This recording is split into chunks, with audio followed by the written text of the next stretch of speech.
إلى الله مضينا عن حمى الدين نذود إن أبى العز أبينا هكذا طبع الأسود. Assalamualaikum warahmatullahi wabarakatuh. Madinah atau dikenal juga dengan Hijaz, merupakan kota tempat Nabi Muhammad Shallallahu Alaihi Wasallam membentuk dan membangun satu peradaban dan negara berdasarkan ajaran Islam untuk pertama kalinya.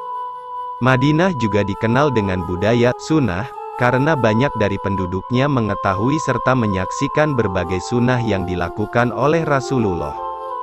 Sehingga tidak berlebihan jika kemudian penduduk Madinah tergolong kepada pribadi yang sederhana, layaknya kehidupan Rasulullah. Disinilah Abu Abdullah Malik bin Anas, bin Malik, bin Amr, bin Al-Harits, atau dikenal dengan nama Malik bin Anas, dilahirkan pada tahun 93 Hijriah.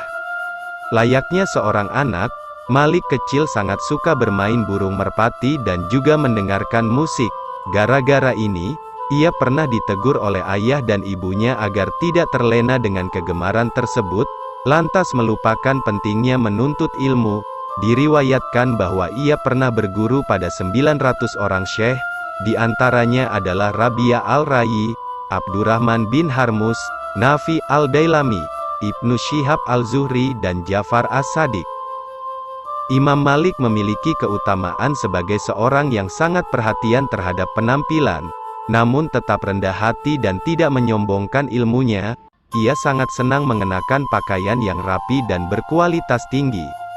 Ia berucap, "Aku tidak suka seseorang yang diberi nikmat oleh Allah kecuali orang itu menampakkan bekas nikmat tersebut, khususnya para ulama, mereka harus menampakkan muruah dan kehormatannya melalui pakaiannya." Hal itu untuk menghormati ilmu. Keutamaan lain yang juga dimilikinya adalah kekuatan firasat sehingga dapat mengetahui apa yang tersirat dalam jiwa seseorang. Seperti di saat Imam Malik bertemu dengan seorang pemuda seraya menanyakan namanya, pemuda itu pun menjawab, "Muhammad." Malik kemudian berkata, "Wahai Muhammad, bertakwalah kepada Allah, jauhi maksiat, kelak kau akan menjadi orang besar." Pemuda inilah yang kemudian kita kenal dengan Imam Syafi'i.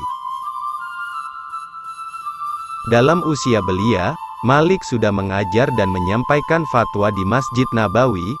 Ada hal yang menarik ketika ia menyampaikan fatwa dan hadis. Jika seseorang bertanya perihal fatwa, Malik segera datang untuk memberikan fatwa. Namun jika mereka meminta hadis, Malik akan mempersilakan orang tersebut untuk duduk. Kemudian ia masuk untuk mandi, lalu memakai pakaiannya yang terbaik dan mengenakan minyak wangi. Malik akan menemui mereka dengan keadaan khusyuk dan rapi, kemudian menyalakan setangkai bukur, membakarnya sampai ia selesai menyampaikan hadis. Imam Malik melewati hidupnya pada masa 13 kekhalifahan, 8 khalifah masa Bani Umayyah dan 5 khalifah masa Abbasiyah. Karena itu hubungannya dengan para pemimpin sangat luas.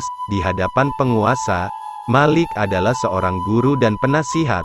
Seperti di saat Al-Mahdi mengutus 2 orang anaknya, Musa dan Harun. Selanjutnya di saat Harun berkuasa, mereka mengutus anak-anaknya untuk belajar kepada Imam Malik. Hal ini mereka lakukan karena Imam Malik menolak untuk datang ke istana mengajar anak-anaknya. Bagi Malik, ilmu itu didatangi, bukan mendatangi. Murid itu laksana timba, dan ilmu itu seperti sumur. Jadi timbalah yang harus mendatangi sumur. Di waktu tertentu, ia akan mendatangi para khalifah untuk memberi nasihat agar berbuat baik dan menghindari perbuatan zalim. Ketika ditanya, Malik pun menjawab, "Lantas siapa yang akan menyampaikan kebenaran kepada mereka?" Setiap muslim yang diberikan ilmu dan fikih oleh Allah berhak untuk menemui orang yang memiliki kekuasaan untuk memerintahkannya berbuat baik, melarangnya berbuat munkar dan menasihatinya. Seperti saat Malik mentashmid Al-Mansur yang bersin, salah seorang pejabat kemudian mendatangi Malik seraya melarangnya, karena begitulah tradisi kerajaan. Pertemuan berikutnya, kembali Khalifah bersin. Maka Imam Malik menoleh kepada pejabat yang melarangnya tersebut seraya berkata, "Wahai Khalifah, apa yang engkau inginkan?" hukum Allah atau setan? Langsung dijawab Khalifah dengan, tentu hukum Allah. Selanjutnya langsung Imam Malik mentashmidnya, yarhamkallah, begitu baiknya hubungan antara Malik dengan penguasa, maka tidak jarang para khalifah memberi hadiah kepada imam, dan ia pun tidak keberatan untuk menerimanya. Meski demikian, integritas Malik tetap terjaga, terbukti dari sebuah peristiwa yang mengakibatkannya harus masuk penjara karena ia menolak untuk menarik kembali pendapatnya. Sejarawan sepakat bahwa peristiwa tersebut bermula saat ada seorang ahlul bait bertanya tentang talak yang dilakukan dengan terpaksa, apakah talaknya akan jatuh atau tidak. Imam Malik kemudian menjawabnya dengan, tidak. Sebenarnya pertanyaan tersebut adalah pertanyaan fikih biasa.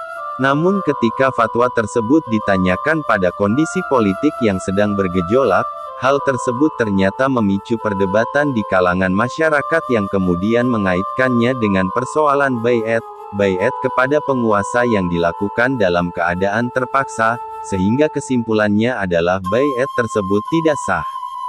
Hal ini tentu dapat mengancam kedudukan penguasa, sehingga gubernur Madinah saat itu memanggil Imam Malik.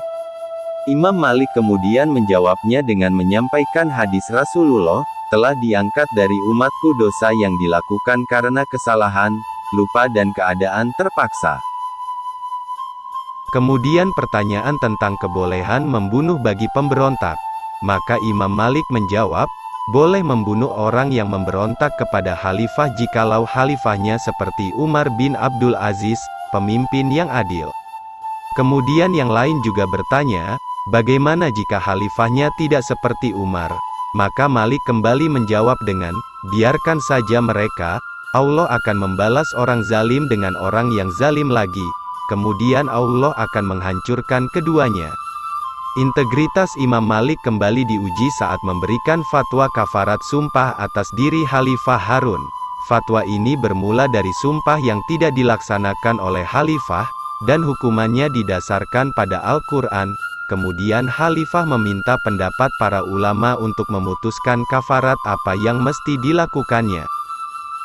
Para ulama sepakat bahwa Khalifah harus memerdekakan budak, sesuai dengan urutan yang dituliskan dalam ayat, sementara Imam Malik berbeda pendapat, bahwa Khalifah harus berpuasa selama 3 hari.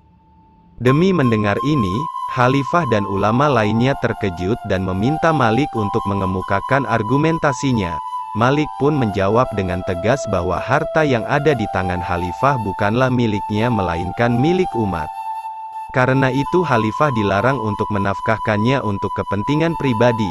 Kemudian, sekiranya Khalifah diminta untuk memerdekakan budak, maka tentu itu bukan perkara yang sulit baginya, sehingga maksud dari kafarat itu sebagai hukuman, tidak akan dirasakan oleh seorang penguasa. Wallahu alam bisawab, demikian episode kali ini, semoga bermanfaat bagi kita semua. Assalamualaikum warahmatullahi wabarakatuh.